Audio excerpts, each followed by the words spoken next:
Nós temos ministrado uma série de mensagens chamados para uma maratona. Na semana passada nós lemos Hebreus capítulo 2, verso 22, explicamos que nós somos chamados por Deus a nos desembaraçar das coisas desse tempo presente.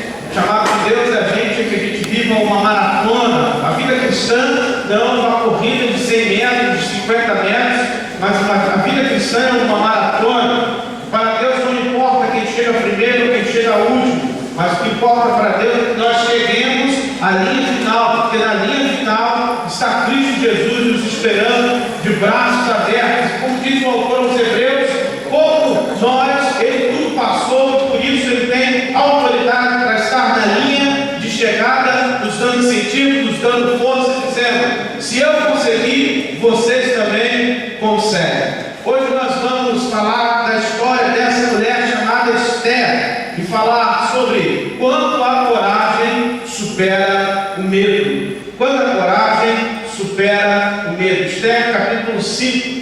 Todos acharam? Digam amém. Então diz assim o texto sagrado: ao terceiro dia, Esther se aprontou com seus trajes reais e se pôs no pátio interior da casa do rei, defronte da residência do rei. O rei estava sentado no seu trono real fronteiro, à porta da residência. Quando o rei viu a rainha Esther parada no pátio, alcançou ela favor perante ele. Estendeu o rei para Esther o cetro de ouro que tinha na mão. Esther se chegou e tocou na ponta do cetro. Então lhe disse o rei: que é o que tens, rainha Esther? Ou qual é a tua petição? Até a metade do reino se te dará. Respondeu Esther: se bem te parecer, venha o rei e Amã hoje ao banquete que eu preparei ao rei. Então disse o rei: fazei apressar a Amã para que atendamos o que Esther deseja. Vindo, pois, o rei e Amã ao banquete que Esther havia preparado, disse o rei a Esther no banquete do vinho: qual é a tua petição? E se te dará. Que desejas? Cumprir-se-á ainda que seja a metade do reino. Então respondeu Esther e disse: minha petição e desejo são o seguinte: se achei favor perante o rei, e se bem me parecer ao rei conceder minha petição e cumprir o meu desejo, venha ao rei com Amã ao banquete que lhe hei de preparar amanhã, então farei segundo o que o rei me concede. Então saiu Amã naquele dia alegre e de bom ânimo. Quando viu, porém, Mordecai à porta do rei, e que não se levantara nem se movera diante dele, então se encheu de furor contra Mordecai. Amã, porém, se conteve e foi para a casa, e mandou vir os seus amigos e a Zeres, sua mulher. Contou-lhes Amã a glória das suas riquezas e a multidão dos seus filhos, e tudo em que o rei tinha engrandecido e como tinha exaltado sobre todos os príncipes e servos do rei. Disse mais Amã: a própria rainha Esther a ninguém fez vir ao banquete do rei que tinha preparado, senão a mim. E também para amanhã estou convidado por ela juntamente com o rei. Porém tudo isto já não me satisfaz, enquanto vi o judeu Mordecai sentado à porta do rei. Então lhes disse Zeres, sua mulher, e todos os seus amigos: façamos uma forca de 50 côvados de altura, e pela manhã dize ao rei: nela invoquem Mordecai. Então alegre com o rei ao banquete. A sugestão foi bem aceita por Amã, que mandou levantar a forca. Amém. Quando a coragem supera o medo, quando a coragem supera o medo. Meus amados irmãos, eu queria introduzir vocês nessa história antes de propriamente dito dissecar aquilo que estou a falar nesse momento a vocês. Esther foi uma menina judia criada pelo seu tio chamado Mordecai, e esse homem criou a sua sobrinha nos princípios da lei judaica, do temor do Senhor.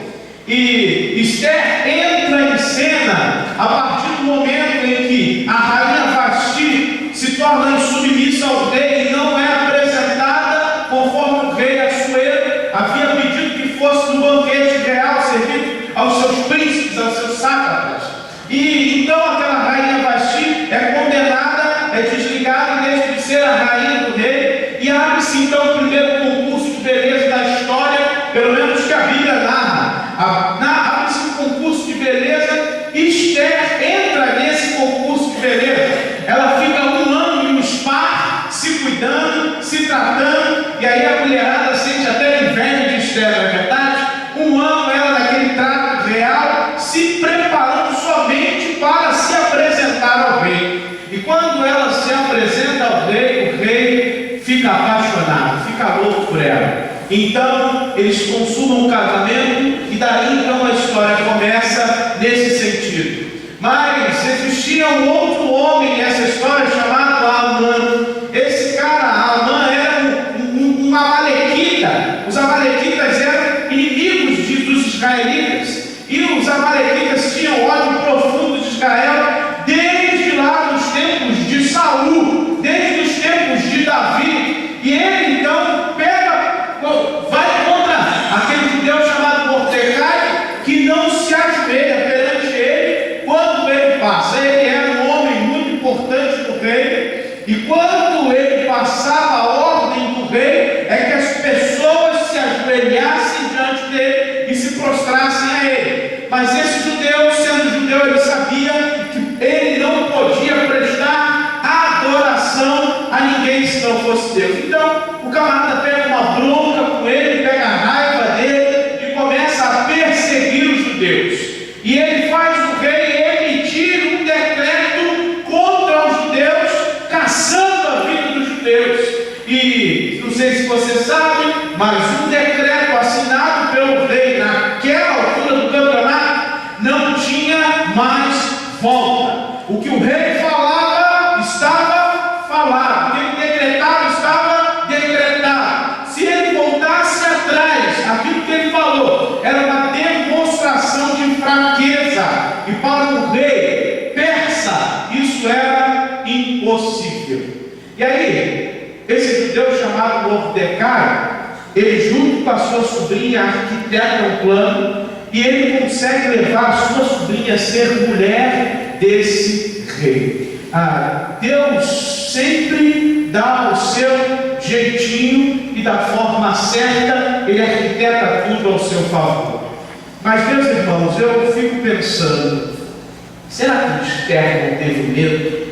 Quando ela chegou e ela estava lá na posição de poder, que ela teve acesso e se tornou a rainha, a glória da realeza, o poder da realeza, a riqueza da realeza, tudo que a realeza proporcionava a ela, será que o coração dela em algum momento não ficou seduzido? Será que ela não teve medo de se levantar contra aquele poderoso rei, o maior da época? Ele era o que a Pérsia naquele momento era como os Estados Unidos é hoje para o mundo, para a gente ter mais ou menos uma noção. E aí, quando a gente pensa nisso, meus irmãos, será que ela não teve medo de cumprir os propósitos de Deus?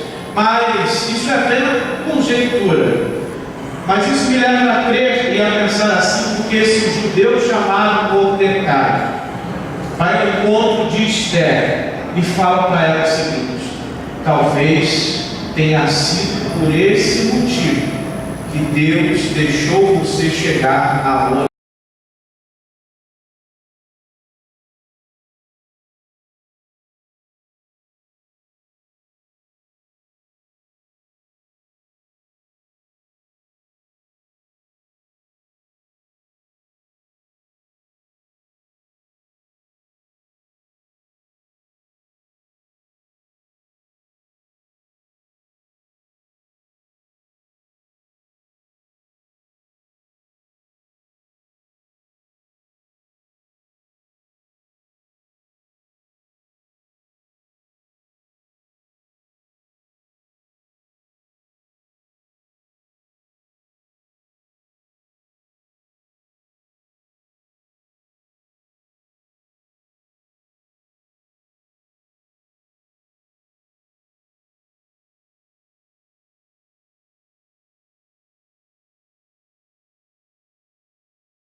muitas pessoas hoje não querem servir a Jesus porque estão presos nos seus corações nesse tempo presente. E como eu disse semana passada, nós precisamos nos desembaraçar das coisas que nos prendem a esse tempo.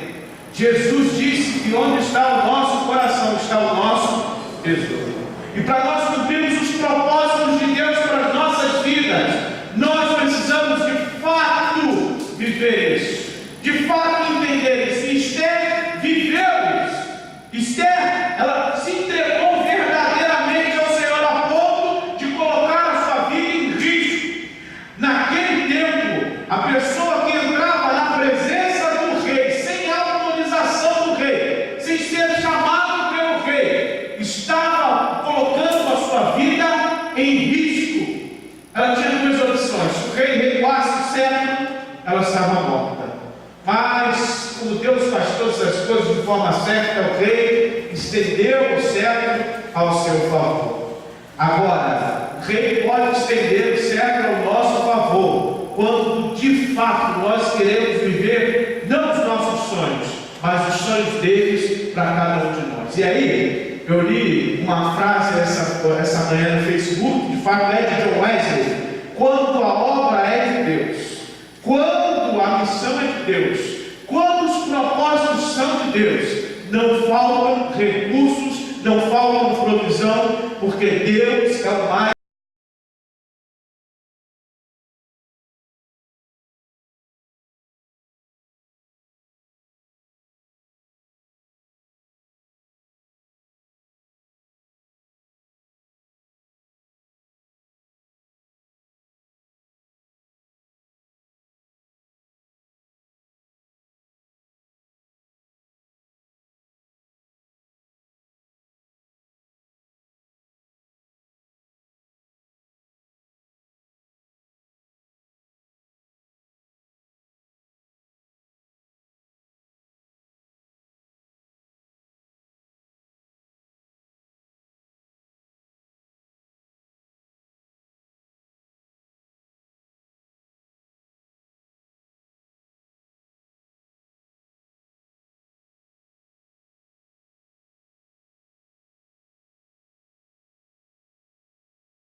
Os patriarcas, eles são fruto de fé, eles são fruto da provisão de Deus, porque todas as matriarcas, elas eram o quê? Estéreis.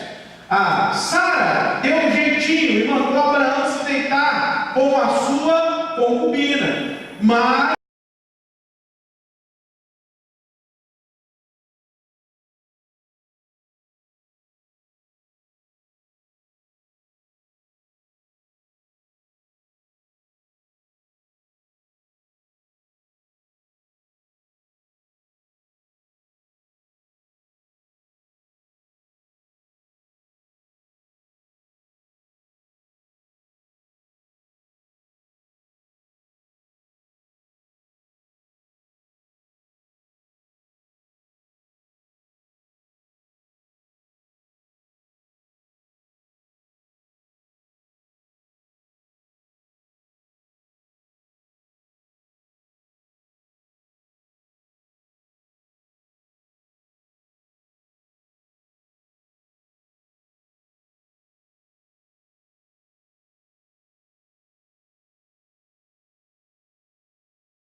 dos reis. A terceira e última coisa que eu aprendo com esse texto é que nós podemos ser cristãos sem ser estereótipos religiosos. Quando nós lemos o livro de Esther, isso foi uma discussão durante séculos da história. O livro de Esther em nenhum momento cita um ritual cerimonial judaico. O livro de Esther em nenhum momento cita o nome de Deus sequer. E aí os estudiosos, os teólogos diziam: será que de fato esse livro é canônico, ou seja, é inspirado? Mas todos, quando liam todo o livro, viam a mão poderosa de Deus arquitetando, engenhando, enveredando todas as coisas de modo que tudo contribuísse para o seu desejo, o seu propósito. Nós não precisamos ser estereótipos religiosos. Nós não precisamos falar como um evangeliquez que as pessoas não conhecem. O crente parece ter um vocabulário próprio. Já viu isso? Já viu isso? Paz do Senhor. E paz do Senhor? Você pode dar paz do Senhor para alguém? Pode dar paz do Senhor? Você pode dar paz do Senhor. Se você pode dar paz do Senhor, você me avisa. Eu quero aprender isso também. Como é que pode? Porque Jesus disse: a paz seja convosco. A gente diz: a paz do Senhor. Como é que funciona isso? Se nós ficarmos vivendo evangeliquez, nós nunca vamos conseguir estar no meio do povo. Nós precisamos nos despir da nossa religiosidade. Tem muita gente andando com camisa que ama Jesus, andar com Jesus no peito é mole, mostrando para os outros: quero ver andar com Jesus no coração, andar com Jesus transformando caráter, andar com Jesus sendo bênção para aqueles que não precisam. E nós não precisamos viver estereótipo gospel, porque esse não é o desejo do coração de Deus. Jesus foi um homem simples.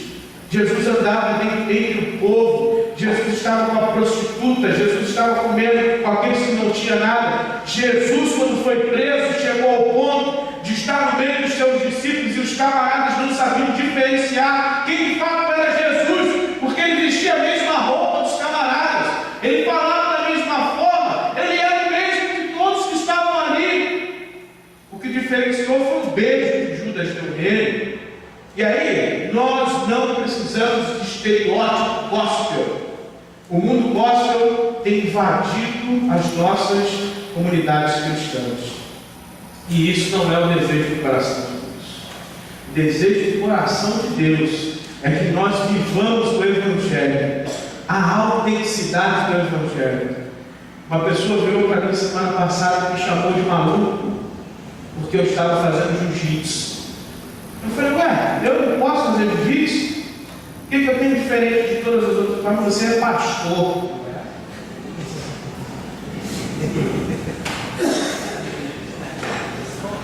Santa ignorância. Santa ignorância. Enquanto nós estivermos revestidos das nossas religiosidades, nós nunca conseguiremos ser relevantes às pessoas que precisam. Enquanto nós estivermos travestindo uma falsa santidade, arrotando o que de fato não está no coração, nós nunca conseguiremos alcançar os perdidos. Esther em nenhum momento usou o nome de Deus para cumprir os propósitos de Deus. Que coisa linda! Que coisa tremenda isso! E tem crente que chega a ser chato, porque quer botar Jesus com ela abaixo na pessoa. E Jesus não entra com ela abaixo, Jesus entra no coração. Para falar de Jesus, não tem que digitar Jesus no peito, mas tem que estar com Jesus no coração. E tem que ter vida no filho, não é só fala. Nós vivemos numa sociedade chamada pós-moderna, e essa sociedade pós-moderna não dá atenção para as coisas que são faladas. Antigamente, o debate era intelectual, o debate era de ideias. Século XVIII, XIX, XX, por isso que existiu o nome de Jesus em detrimento ao benefício pessoal. E esse evangelho que está sendo anunciado aí, essas coisas aí, não tem nada a ver com Jesus. Tem cantor gospel cobrando 40, 50 mil para cantar, 3, 4 músicas e ir embora. E sabe quem é o culpado disso? O culpado disso somos nós, que sustentamos essa parafernália. O culpado disso somos nós que compramos CD evangélico. O culpado disso somos nós que ouvimos essas rádios aí. O culpado disso somos nós, infelizmente. Infelizmente. Isso não é o Evangelho de nosso Senhor e Salvador Jesus Cristo. O Evangelho de Jesus é vivendo relacionalmente, sem estereótipo religioso. As pessoas não precisam olhar para você e ver que você é crente pelo seu cabelo, pela sua roupa, pela sua fala, mas elas têm que olhar para você e ver Jesus através da sua vida, do seu caráter, da diferença que você é aonde você está. Porque de blá blá blá as pessoas estão cheias. Estéreo entendeu isso, irmãos? Esse microfone está muito bom, vou trocar. Estéreo entendeu isso. Ela viveu isso. Ela não usou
abençoe, Deus abençoe, Deus abençoe. Louvado seja Deus, Deus abençoe, Deus abençoe. Louvado seja Deus. Vamos orar. Senhor, muito obrigado, Senhor. Muito obrigado porque o Senhor está atendendo a oração desse humilde servo. E, ó Deus, o desejo do meu coração é que nós possamos abençoar muitas vidas, Senhor. Nós possamos, ó Deus, edificar vidas, transformar vidas. Ó Deus, abençoar em todos os sentidos, mas para isso precisamos de pessoas. E muito obrigado porque o Senhor vai levantar essas pessoas. E eu creio nisso, Senhor. Ó Deus, eu oro por isso, eu choro diante de Ti por isso. E eu creio que o Senhor irá fazer maravilhas de nosso meio. Existe, ó Deus, uma multidão a ser alcançada. O Senhor sabe quando meu coração ficou triste, quando ontem eu voltava do casamento do meu irmão e vi uma multidão de jovens, ó Deus, entrando numa festa para se dobrar, se prostituir, ó Deus, dedicar a sua vida para coisas que não trarão nada a eles, Senhor. E ó Deus, não pude nem ao menos dar uma palavra. E ó Deus, como isso arde no meu coração, como isso me deixa triste, Senhor. E saber que há muito a fazer, mas ó Deus, existem tão poucos dispostos a tal coisa. Mas ó Deus, que Jesus nos ensinou que nós devemos orar a Ti, pedir a Ti, que o Senhor envie, ó Deus, os ceifeiros, que o Senhor envie os obreiros. E por isso, ó Deus, nós estamos nessa noite aqui apresentando esses irmãos que se levantaram nessa noite, querendo cumprir essa obra, querendo cumprir esse propósito do Teu coração. Toma-os em Tuas mãos, Senhor. Fortalece-os. Tira, ó Deus, todo embaraço e, ó Deus, guarda-os em Ti. Reveste-os, ó Deus, de poder. Reveste-os de autoridade. Cobre-os, ó Deus, com as Tuas asas. Esconda-os, ó Deus, do passarinheiro e livra-os de todo mal. E que, ó Deus, eles possam correr a vida cristã, a maratona da vida cristã, olhando para o alvo. E, ó Deus, tendo a certeza que tudo que estão fazendo para a glória do nome de Jesus. Muito obrigado, Senhor Deus, porque o Senhor nos deixou exemplos tremendos em Tua palavra, que podem inspirar os nossos corações. Muito obrigado, Senhor, e usa-nos para a glória do Teu nome. Isso é o que nós te pedimos, Pai, em nome de Jesus. Amém, Senhor. Amém? Você pode falar com a pessoa que está do seu lado, querido, Deus vai te usar